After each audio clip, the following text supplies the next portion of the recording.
जय हिंद दोस्तों, आप लोगों का एक बार फिर से मिशन लूसेंट टेलीग्राम के यूट्यूब चैनल पर स्वागत है। आज हम लोग एडुटेरिया का प्रैक्टिस सेट नंबर 44 के सभी प्रश्न को देखेंगे।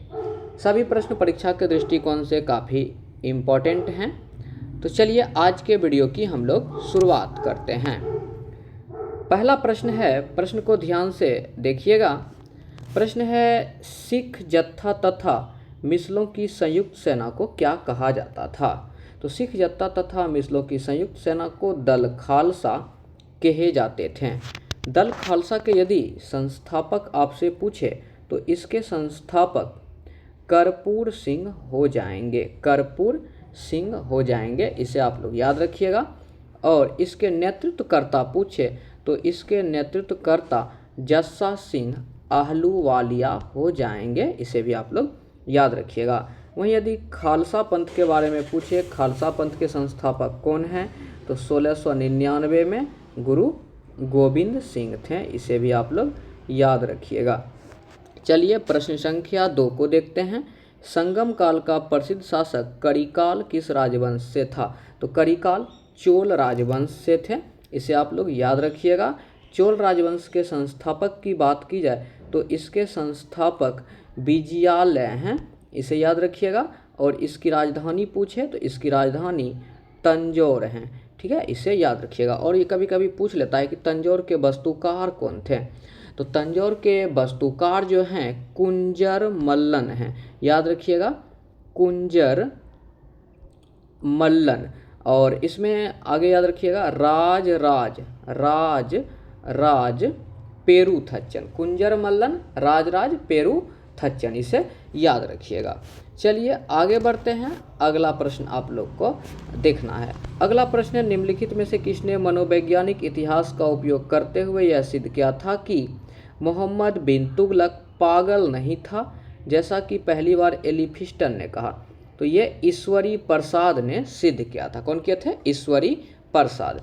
प्रश्न संख्या 4 को देखते हैं। प्रश्न संख्या 4 है, निम्नलिखित कथन पर विचार कीजिए और कौन सही है चुनना है।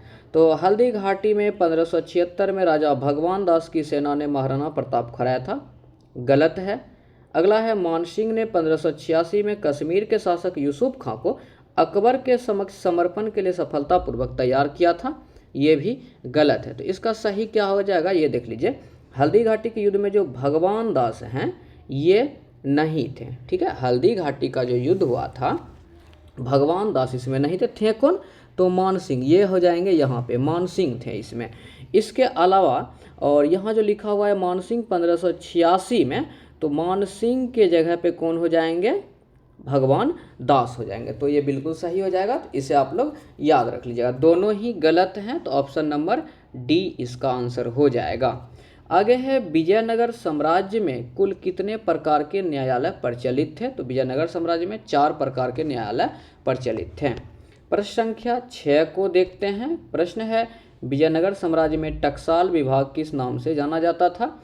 तो जोराब खाना के नाम से जाने जाते थे, जोराब खाना के नाम से जाने जाते थे। आगे है, किस युद्ध में बाबर ने मुसलमान पर लगने वाला तमगा कर की समाप्ति की घोषणा कर दिया था? तो खानवा के युद्ध के बाद बाबर जो है मुसलमान पर लगने वाले तमगा कर की समाप्ति कर दिया गया था, इसे आप लोग याद रखिएगा। और बाबर को जो है इसकी उदारता के कारण ही कलंदर की उपाधि दी गई थी। कौन सा उपाधि दिए गए थे? तो कलंदर की उपाधि दिए गए थे, याद रखिएगा। और खानवा का युद्ध हुआ कब था? तो खानवा का युद्ध जो है इसे याद रखिएगा 17 मार्च 1527 को हुए थे।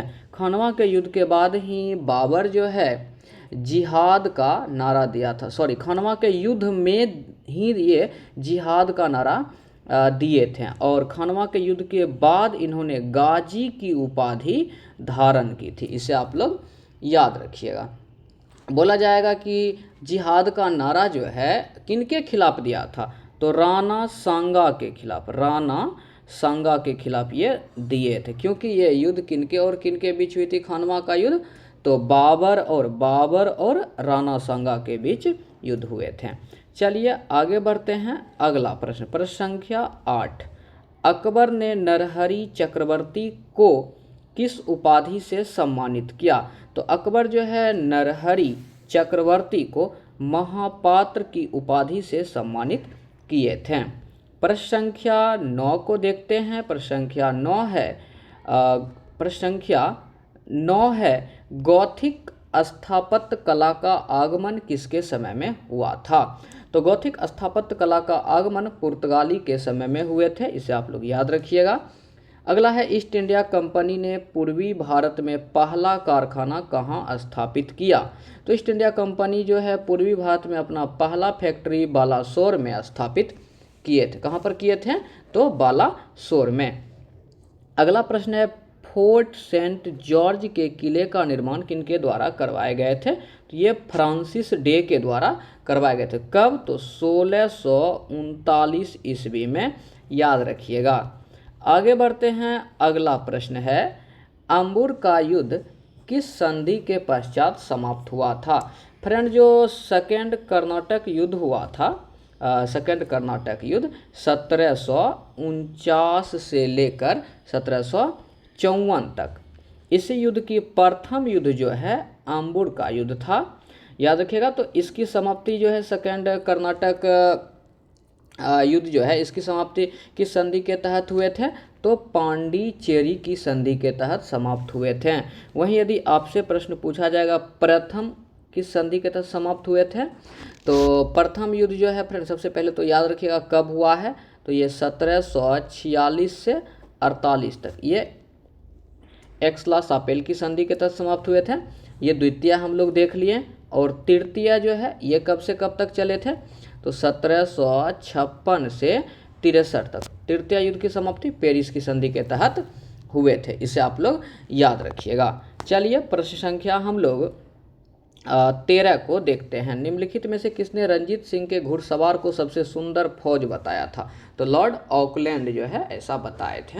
Option number A. Warren Hastings के द्वारा किस वर्ष प्रत्येक जिले में एक सदर न्यायालय स्थापित करने की घोषणा की गई थी? तो 1772 में, ऑप्शन नंबर सी। 15 नंबर प्रश्न है निम्नलिखित में से भारतीय योजना का वस्तुकार कहा जाता है? तो भारतीय योजना के वस्तुकार जो हैं फ्रेंड पीसी महालनोबिस को कहे जाते हैं। ऑप्शन नंबर ए इसका आंसर हो जाएंगे। अगला प्रश्न है भारतीय संविधान के किस भाग के अंतर्गत संसद के गठन या संरचना तथा शक्ति का उल्लेख है? तो भाग 5 के अंतर्गत। संसद किस आर्टिकल में है? तो याद रखिएगा 79 में है। आगे बढ़ते हैं प्रश्न संख्या 17। प्रश्न संख्या 17 में भारत के सर्वोच्च न्यायालय के संबंध में निम्नलिखित में से कौन सा कथन असत्य है? तो चलिए पढ़ते हैं। पहला है सर्वोच्च न्यायालय के फैसले भारत के सभी अदालत को मानना होता है, बिल्कुल सही है। दूसरा है सर्वोच्च न्यायालय उच्च न्यायालय के न्यायाधीश का तबादला नहीं कर सकता, ये गलत है, तबादला कर सकता है। आगे है सर्वोच्च न्यायालय किसी भी अदालत से मुकदमा वापस मंगवा सकता है, ये भी सही है। तो गलत हमको चुनना था, तो ऑप्शन नंबर बी जो है आपका गलत हो जाएंगे। प्रश्न संख्या 18 को देखते हैं। प्रश्न संख्या 18 है केरल के तट का मैदान किस प्रकार के मैदान का उदाहरण है? तो ये हो जाएंगे निक्षेप मूलक मैदान के उदाहरण हैं। आगे है बलित पर्वत के संबंध में कौन सा कथन सत्य है? तो सत्य को चुनना है। चलिए पहला है इसकी सतह समतल होती है, ये गलत है। दूसरा है इसकी शिखर परवलयाकार होती है, ये भी गलत है। तीसरा है इटली का विसुवियस पर्वत इसका उदाहरण है, ये भी गलत है। इसकी सतह उबड़ खाबड़ होती है, ये सही है। इसकी शिखर शंक्वाकार होती है, ये भी सही है। दक्षिण अमेरिका का एंडीज पर्वत इसका उदाहरण है। तो 4, 5, 6 ये सही है। ऑप्शन नंबर सी सही है, याद रखिएगा। थोड़ा सा वीडियो को पॉज करके आप अच्छे से इसको एक बार पढ़ लीजिएगा। प्रश्न संख्या 20 को हम लोग देखते हैं। निम्नलिखित में से कौन सा नवीनतम भूवैज्ञानिक युग है? तो नवीनतम भूवैज्ञानिक युग जो है क्रेटिसियस है, इसे याद रखिएगा, क्रेटिसियस।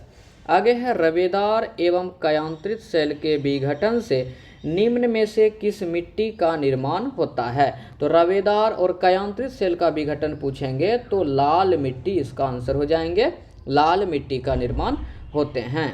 आगे है जनगणना के संदर्भ में प्रयुक्त पद लिंग अनुपात का सही वर्णन करें। तो लिंग अनुपात कैसे होता है, तो प्रति 1000 पुरुष पे जो है महिलाओं की संख्या होती है। तो ऑप्शन नंबर बी हो जाएंगे, प्रति 1000 पुरुष पर महिलाओं की संख्या। ऑप्शन नंबर बी इसका आंसर हो जाएंगे।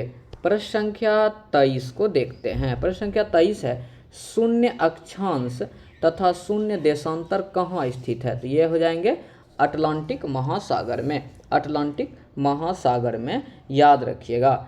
कोलडैम परियोजना किस नदी पर है, तो कोलडैम परियोजना सतलुज नदी पर है। कहाँ पर, एचपी, हिमाचल प्रदेश, याद रखिएगा हिमाचल प्रदेश में है। भूकंप आने का क्या कारण है, पहला है ज्वालामुखी का फटना, सही है। पृथ्वी की प्लेट की गति, ये भी सही है। भूमिगत नाभिकीय विस्फोट, ये भी सही है। तो ऑप्शन नंबर डी इसका आंसर हो जाएंगे। प्रश्न संख्या 26 को देखते हैं। विद्युत बल्ब का तंतु उच्च ताप तक गर्म होकर दीप्त हो जाती है, क्यों। प्रश्न पूछा गया है, विद्युत बल्ब का जो तंतु है उच्च ताप तक गर्म होकर दीप्त हो जाती है, क्यों, क्योंकि उसमें ऊष्मीय प्रभाव होता है। तो ऑप्शन नंबर बी, विद्युत धारा के ऊष्मीय प्रभाव के कारण। ऑप्शन नंबर बी इसका आंसर हो जाएंगे। प्रश्न संख्या अब 27 को देखते हैं। प्रश्न है, समतल दर्पण में बना प्रतिबिंब होता है। तो समतल दर्पण में बना प्रतिबिंब सीधा होता है, वस्तु के बराबर होता है, पार्श्व परिवर्तित होता है। ऑप्शन डी सभी इसका आंसर हो जाएंगे। गैस को किस प्रकार द्रव में बदला जाता है। तो गैस को द्रव में बदलने के लिए दाब बढ़ाएंगे और ताप घटाएंगे। ऑप्शन नंबर बी, दाब बढ़ाकर एवं ताप को घटाकर इसका आंसर हो जाएंगे। आगे है, प्रति अम्ल के रूप में प्रयोग किए जाने वाला क्षारक। तो प्रति अम्ल के रूप में प्रयोग किए जाने वाला क्षारक हो जाएगा magnesium hydroxide. Option number C, magnesium hydroxide. आगे बढ़ते हैं, अगला प्रश्न है, ग्रेफाइट। ग्रेफाइट में परत को एक दूसरे से मिलाकर रखा जाता है, इम्पॉर्टेंट प्रश्न है। तो ये बॉन्डर वाल्स बलों के द्वारा ग्रेफाइट में परत को एक दूसरे से मिलाकर रखा जाता है, तो बॉन्डर वाल्स बल के द्वारा। आगे है, एंजाइम के प्रोटीन भाग को क्या कहते हैं। तो एपो एंजाइम कहते हैं। एंजाइम के प्रोटीन भाग को क्या कहते हैं, तो एपो एंजाइम कहते हैं, इसे याद रखिएगा। अगला प्रश्न है, जेलीफिश किस संघ का उदाहरण है। तो ये संघ निडेरिया का उदाहरण है।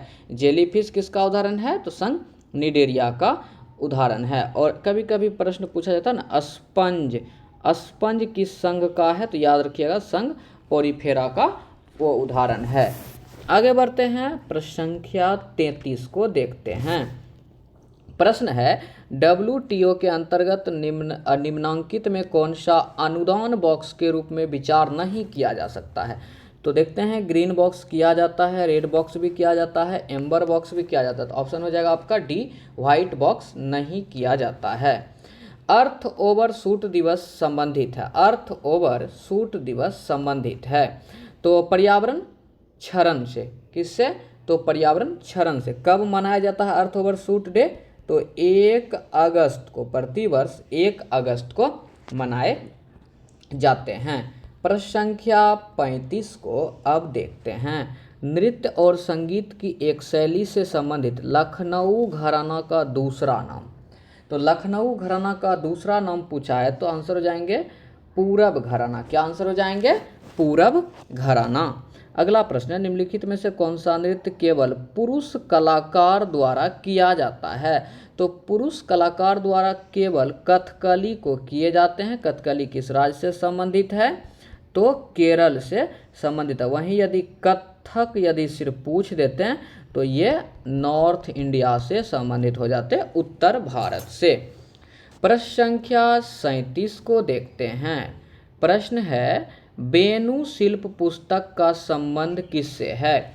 तो बेनु शिल्प पुस्तक का संबंध बांस कला से है। ऑप्शन नंबर सी इसका आंसर हो जाएंगे, बांस कला।